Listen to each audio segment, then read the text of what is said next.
নমস্কার, নতুন বাংলা থেকে বলছি সন্ময় বন্দ্যোপাধ্যায়। খবরটা কি ঠিক? আমাদের দফতরে একাধিক ফোন এসছে, যে ফোনে বেশ কিছু গ্রাহক বলছেন যে আমাদের রেশন কার্ডটা ব্লকড হয়ে গেছে। স্বাভাবিকভাবে সেই পরিস্থিতিতে আমি খবর নেওয়া শুরু করলাম। তারপর সংবাদ মাধ্যমে একটা রিপোর্ট প্রকাশ পেয়েছে বীরভূমে।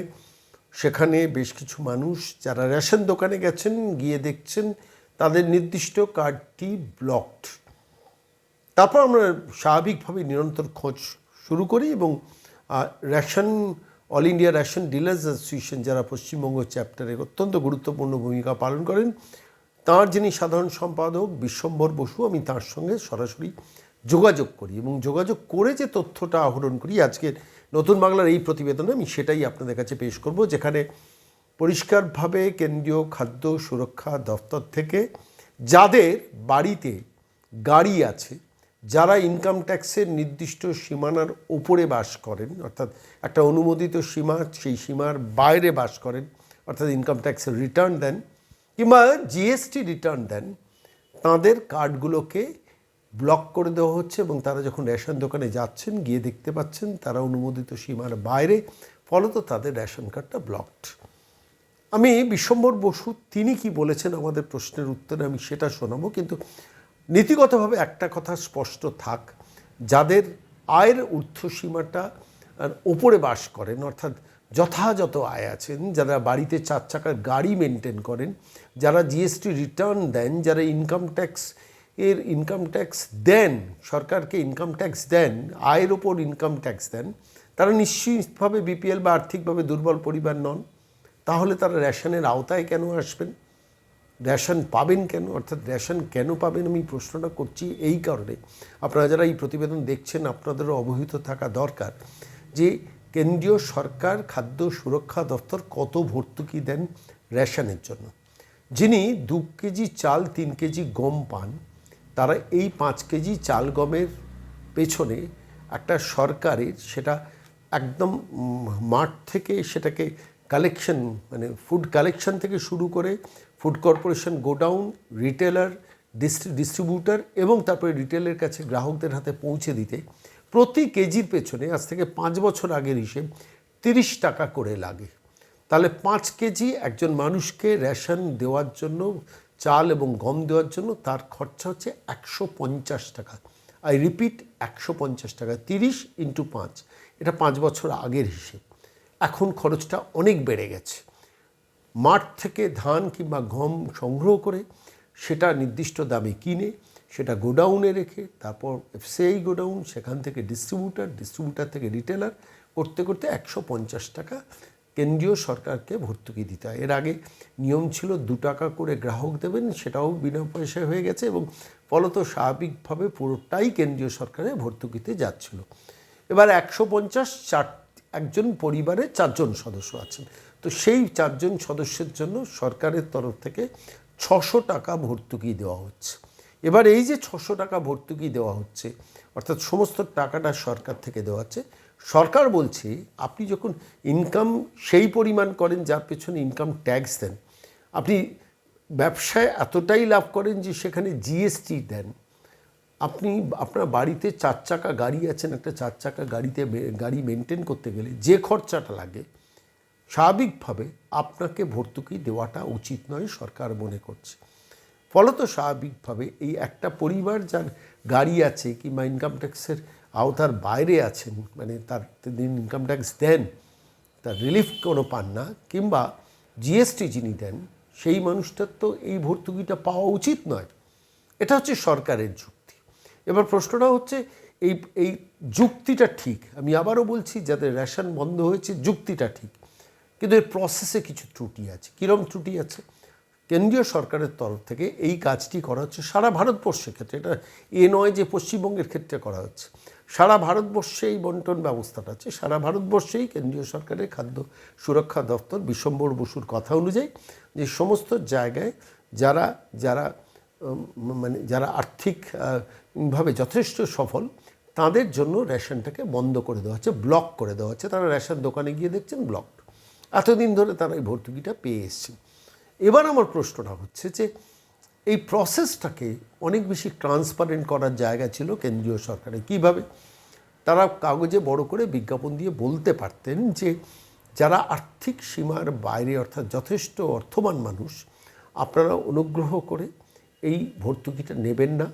রেশন কার্ড থাকুক সেটা আইডেন্টিফিকেশনের জন্য, কিন্তু আপনি দয়া করে এই ভর্তুকিটা নেবেন না। যেরকম গ্যাসের ক্ষেত্রে করা হয়েছিল, গ্যাসের ভর্তুকি স্বেচ্ছায় ছাড়ার জন্য একটা আবেদন করা হয়েছিল। রেশনের ক্ষেত্রেও ভর্তুকিটা ছেড়ে দেওয়ার জন্য আবেদন করা যেত।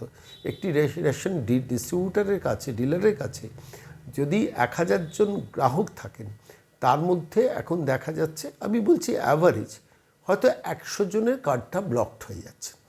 এদের পরিষ্কারভাবে আহ্বান করা উচিত ছিল কেন্দ্রীয় সরকারের তরফ থেকে, আপনি রেশন কার্ডটাকে সারেন্ডার করুন, জাস্ট রেসিডেন্সিয়াল প্রুফ হিসেবে নিন, এবং আপনাদের একটা নির্দিষ্ট সময় দেওয়া হচ্ছে, এর মধ্যে আপনার বাড়িতে যদি জিএসটি ট্যাক্স দেন, যদি ইনকাম ট্যাক্সের আওতার মধ্যে না থাকেন, রিলিফ না পান, আপনাকে যদি ট্যাক্স দিতে হয়, এবং যদি বাড়িতে গাড়ি থাকে, তাহলে অনুগ্রহ করে রেশনটা আপনারা সংগ্রহ করবেন না। এটা গরিব নিম্নবিত্ত মানুষের জন্য সরকারের তরফ থেকে রিলিফটা দেওয়া হচ্ছে। এটা যদি ঘোষিত হতো, আমার নিজের ধারণা যে ডিলারের কাছে 100 জনের কার্ড ব্লকড হচ্ছে, অন্তত 50 জন এটা সারেন্ডার করতেন যে না ঠিক আছে, আমার তো মানবিক কারণে এটা উচিত, আমি গ্যাসের ভর্তুকি যদি না নিই, আমার রেশনটাও আমার নেওয়া উচিত না, আমার ক্ষমতা আছে, আমি বাইরে থেকে খোলা বাজার থেকে আমি চাল গম কিনে আমি সংসারটা চালাতে পারবো। এবার প্রশ্নটা এইখানেই, ঘটনা হচ্ছে এই 50 নেমে গেলে বাকি 50 জনের ক্ষেত্রে সরকার কঠোর হতে পারত তাদের 1 মাস টাইম দিয়ে।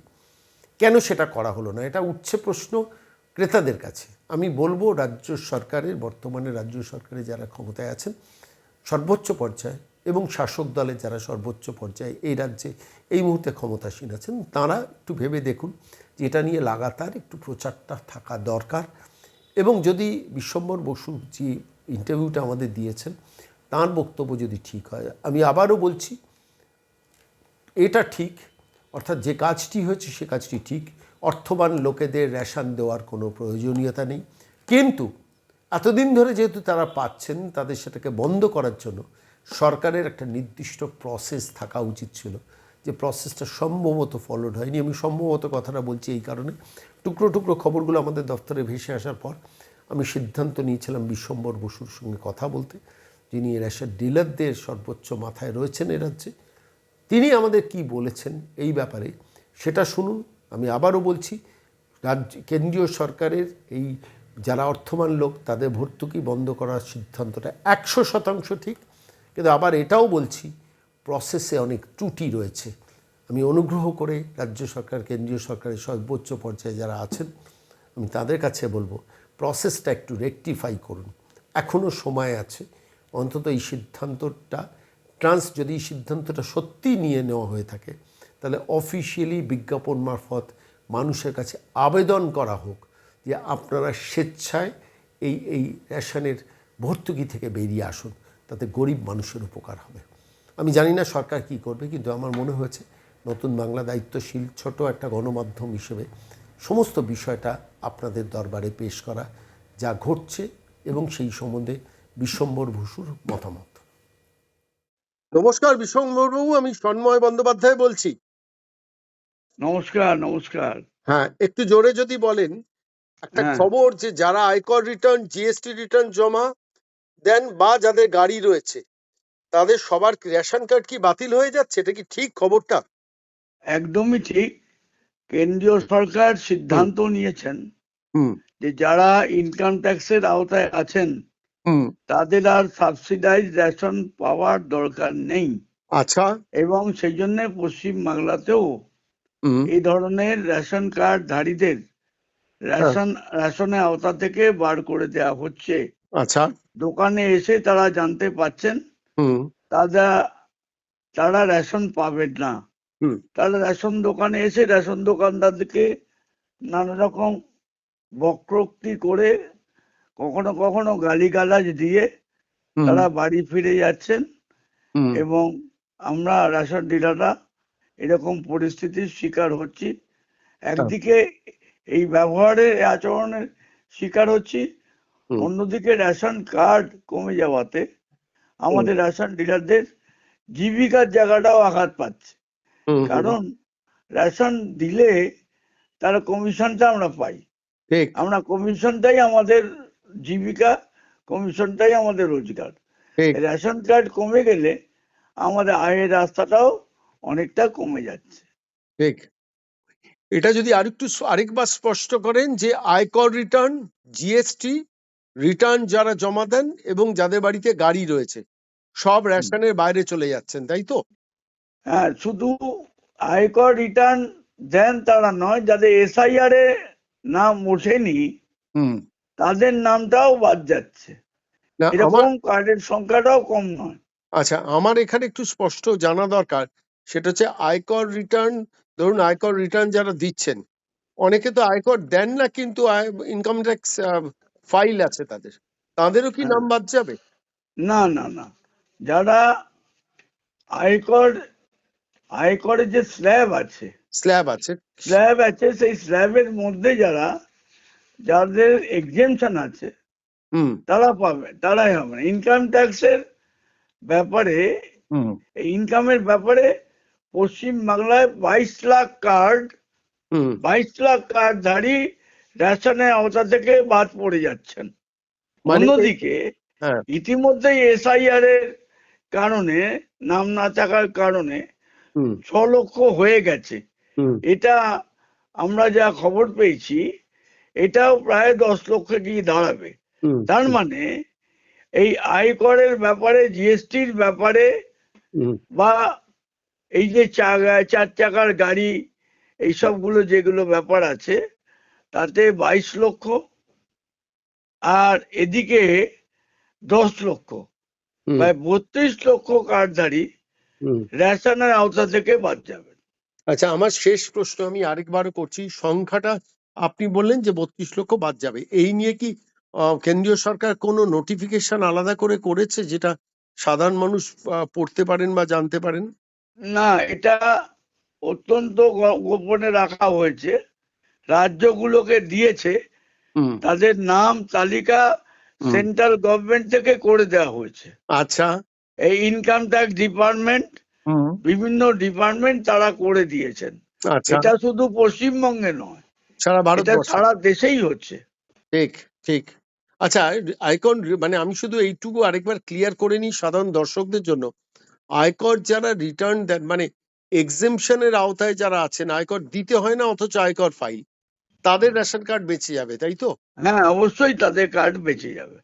এরকম যদি কোনো কার্ড ভুলেও যদি কখনো গভর্নমেন্টের তরফ থেকে, ডিপার্টমেন্টের তরফ থেকে ক্যান্সেল হয়, আমরা সেই সব কার্ডধারীদের আপনার সংবাদ মাধ্যমে আবেদন রাখতে চাই, তারা যেন রেশন দোকানে যোগাযোগ করেন।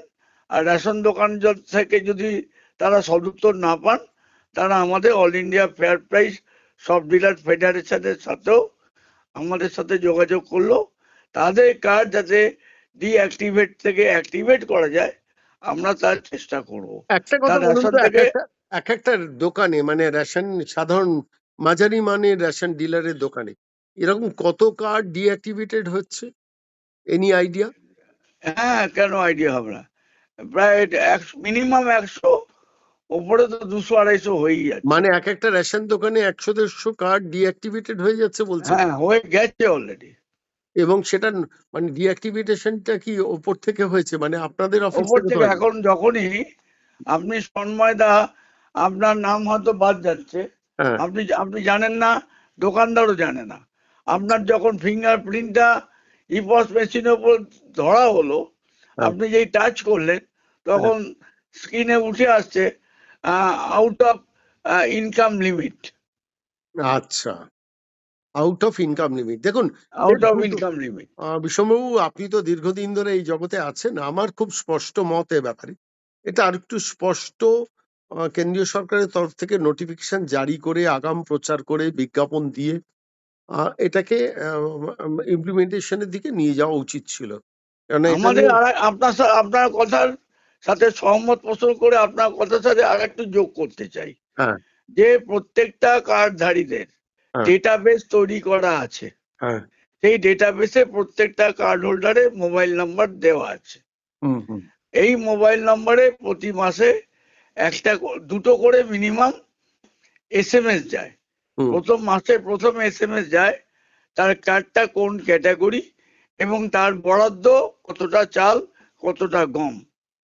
তারপরে যখন তিনি রেশনটা তোলেন তখন আবার একটা SMS যায় যে আপনি এত মাল পেলেন, তার জন্য কেন্দ্রীয় সরকার চালে কিলো প্রতি এত টাকা ভর্তুকি দিলেন, গমে এত টাকা ভর্তুকি আপনি পেলেন, টোটাল আপনার ভর্তুকির পরিমাণ 1000 এত টাকা কি এত টাকা, এই ভর্তুকির পরিমাণ, এই দুটো SMS তার যায়। আমরা আবেদন করেছিলাম তৃতীয় একটা SMS যাক এরকমই একটা SMS যাক যাদের নামটা ডিঅ্যাক্টিভেট হচ্ছে, যাদের রেশন থেকে বার করে দেয়া হচ্ছে, তাদের মোবাইলে দোকানে আসার আগে তাদের মোবাইলে একটা SMS যাওয়া উচিত যে আপনি আর রেশনের আওতায়, ভর্তুকি প্রাপ্ত রেশনের আওতায় থাকছেন না, আপনি কোনো ভর্তুকি দেওয়া রেশন পাবেন না। তাহলে সেই ভদ্রলোক বা ভদ্রমহিলা তিনি SMS দেখে তিনি আর বাড়িতে কষ্ট করে হেঁটে বা রিক্সা করে এই জল ঝড় বৃষ্টিতে তিনি আর দোকানে আসবেন না, দোকানে এসে কথা কথোত্তরের কোনো সুযোগ থাকবে না। কিন্তু কেন্দ্রীয় সরকারের নির্দেশ অনুযায়ী রাজ্য খাদ্য দপ্তরে করা উচিত ছিল, রাজ্য খাদ্য দপ্তরে এগুলোকে সুপারভাইজ করা, এটাকে ইমপ্লিমেন্ট করা, এটাকে ইনশিওর করা, এই দায়িত্ব হলো স্টেট গভর্নমেন্টের, এটা সেন্ট্রাল গভর্নমেন্টের না। কারণ ফেডারেল স্ট্রাকচারে, যুক্তরাষ্ট্রীয় পরিকাঠামোতে কেন্দ্রের দায়িত্ব রাজ্যের দায়িত্ব দুটো আলাদা।